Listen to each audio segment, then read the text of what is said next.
Mr. President. What will it take to end the blockade? When the agreement is signed, the blockade ends. As soon as the agreement gets signed, that's when the blockade ends. President Trump forcing war onto his deeply disgruntled army, dooming U.S. military prospects against a prepared Iran.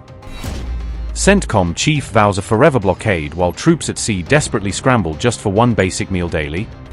Will Trump soldiers quit en masse as U.S. drags out pointless war with Iran despite repeated internal warnings?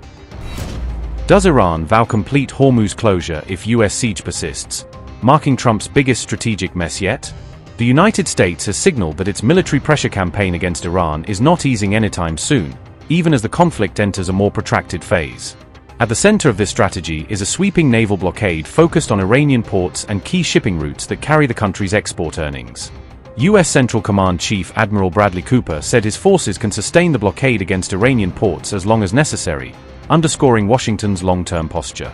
Cooper made these remarks on April 17 in an interview with Al Arabiya, as reported by Iran International, outlining the scope and endurance of the operation. "We are watching every Iranian ship in every port. We have eyes on every Iranian port," Cooper stated, emphasizing that the U.S. has real-time surveillance and tracking over Tehran's maritime activity.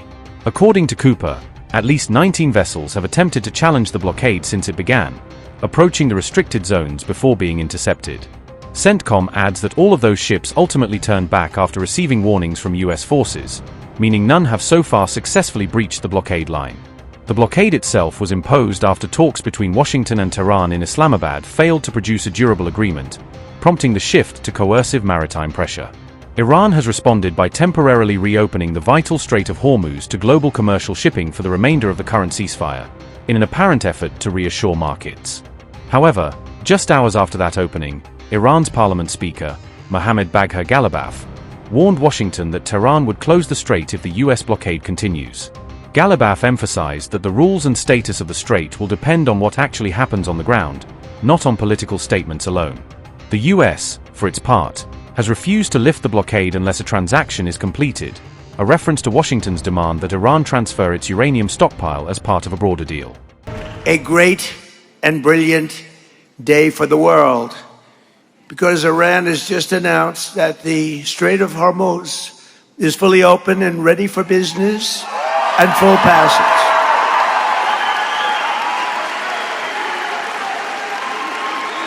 But the naval blockade, with the greatest navy in the world, from the greatest military the world has ever seen. We built it during my first term. We built it. They said I was crazy. We weren't so crazy, were we? Will remain in full force and effect as it pertains to Iran until such time as our transaction with Iran is 100% complete and fully signed. And this process, we're getting along well, but who knows with anyone, but who knows with Iran in particular. This process should go very quickly, and that most of the points are already negotiated and agreed to. You'll be very happy. The USA will get all nuclear dust. You know what the nuclear dust is? That was that white powdery substance created by our B-2 bombers, those great B-2 bombers, late one evening. 7 months ago. No money will exchange hands in any way, shape, or form. Iran will be, and you know how we're going to get the dust, right? Iran, we were going to take it anyway. But taking it that way is slightly more dangerous. But we were going to get it anyway. But Iran, with the help of the USA, has removed or is removing all of the sea mines. And most importantly, it never agreed, and you'll understand, they will never have a nuclear weapon. They will never have a nuclear weapon.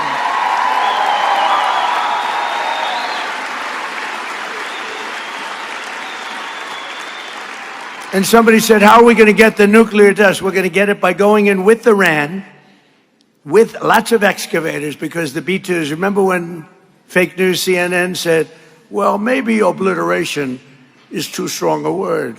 Obliteration. That's so deep. We need the biggest excavators you can imagine, but we're going to go in together with Iran. We're going to get it, and we're going to take it back home to the USA. Very simple. Yesterday, on top of it all, we achieved what everyone said was impossible, an unprecedented ceasefire between Israel and Lebanon, and that hasn't taken place in 78 years. 78 years. Our deal with Iran is not in any way tied to Lebanon, but we will make Lebanon great again. I mean, it's about time we've sort of, the world has forgotten them, and they're good people who have lived like hell for a long period of time, and hopefully the situation with Hezbollah will get straightened out quickly. And I also want to thank Saudi Arabia, Qatar, UAE, Bahrain, Kuwait. They've been amazing. They've all helped tremendously.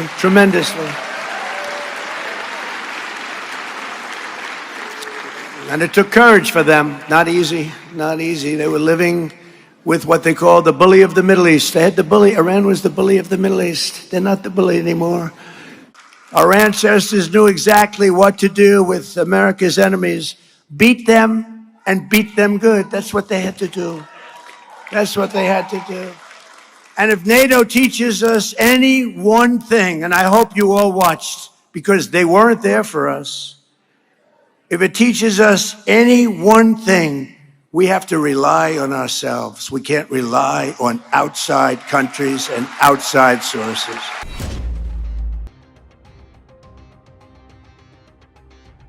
America's push toward a sustained war of attrition campaign, centered on the blockade, comes even as concerns about morale and readiness mount among some U.S. forces deployed in the region. Amid ongoing Middle East deployments, concerns have emerged over food conditions aboard U.S. Navy vessels operating in the region.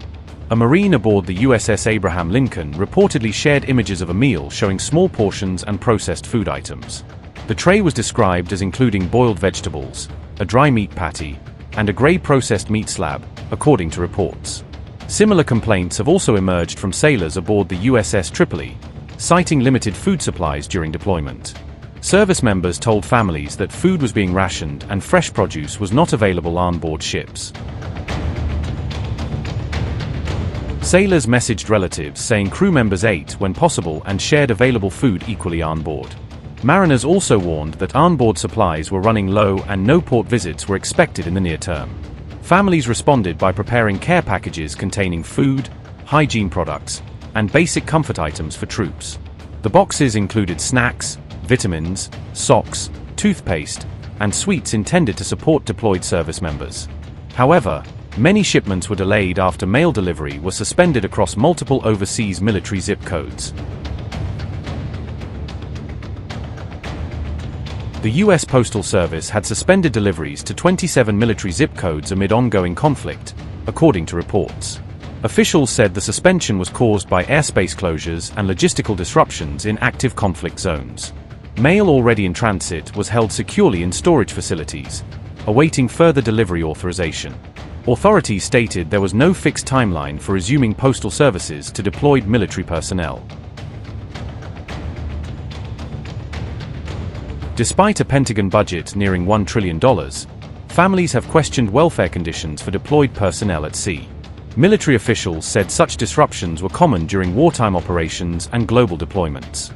The military did not provide clarity on when mail services or supply chains would fully resume operations. The situation has highlighted growing strain on deployed naval forces operating across the Middle East region. Families continued waiting as delayed packages remained stuck between home and service members overseas. Amid reported concerns over food shortages, the United States has continued deploying additional troops to the Middle East region. Amid Iran's claim that hundreds of U.S. troops have resigned over the war, fresh reports are emerging of a large-scale military reinforcement into the Middle East instead. The United States is expected to deploy thousands of additional troops to the Middle East in the coming days, according to a Washington Post report on the buildup. This deployment signals a sharp escalation in U.S. military posture just before the fragile US-Iran ceasefire is due to expire on April 22. Officials told the Washington Post that the new movement will include roughly 10,000 soldiers arriving by the end of April, boosting the regional force level.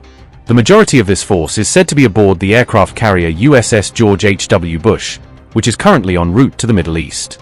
That carrier group alone carries approximately 6,000 personnel, which will significantly bolster U.S. naval strength once it reaches operating zones near Iran. Another major addition is the Boxer Amphibious Ready Group, which is scheduled to arrive by the end of April with about 4,200 troops. This group includes more than 800 Marines along with helicopters and landing craft designed for rapid deployment near coastal areas and islands. Once these reinforcements arrive, the US will have 3 carrier strike groups operating around the region at the same time. These include the USS Abraham Lincoln and the USS Gerald R. Ford, both of which are already involved in the broader military campaign. The expanded military presence is reportedly tied to President Trump's maritime blockade imposed on Iranian shipping in the Strait of Hormuz. At the same time, officials say the White House is also preparing detailed contingency plans in case diplomacy with Tehran collapses. According to the Washington Post, these plans include potential limited ground operations using special forces units inside Iranian territory. Such scenarios are said to focus on securing Iran's existing uranium stockpiles and conducting landings on key islands near the Strait of Hormuz rather than a full-scale invasion.